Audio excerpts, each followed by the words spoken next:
Vietnam currently has 9 UNESCO World Heritage Sites and 17 UNESCO-recognized elements of intangible cultural heritage.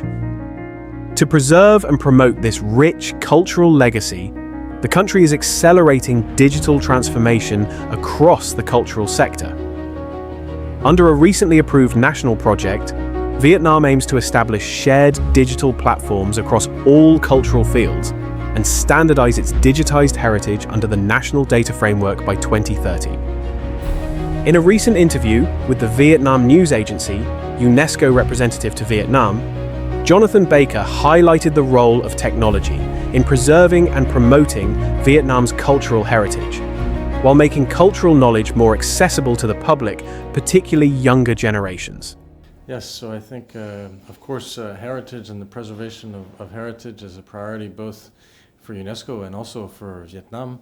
And I think the digitization of heritage and cultural expressions in all its forms is a very important tool for us to be able to both to preserve some of the most vulnerable sorts of cultural heritage, and also to give the opportunity for all different segments of the population, and notably young people, to know more about their culture, notably some of the religious manifestation and others that you mentioned. So I think for those two reasons, UNESCO feels very strongly that we should use digitization to preserve cultural heritage. And that's why we're working with the Vietnamese government and different actors here in Vietnam to do so. While digital technology can expand access to heritage, it also raises important questions about authenticity, cultural context, and the way cultural knowledge is interpreted, managed, and shared.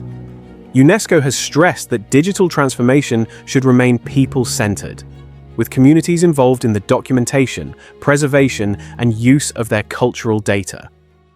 And as I mentioned earlier, it's very important that all different segments of the population, even the most vulnerable groups, have the opportunity to access cultural expressions and digitization can help to do that.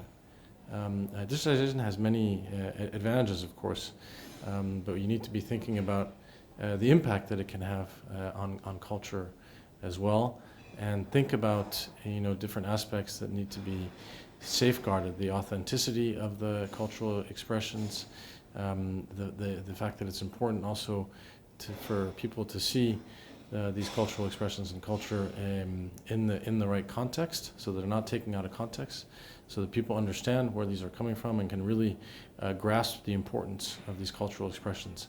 So there's a number of safeguards that we need to take to ensure all that is the case, ensure as well that it's in line with UNESCO's 2003 recommendation, which speaks about all these different things, about equity, about access, about all these different topics. So it's obviously a great opportunity.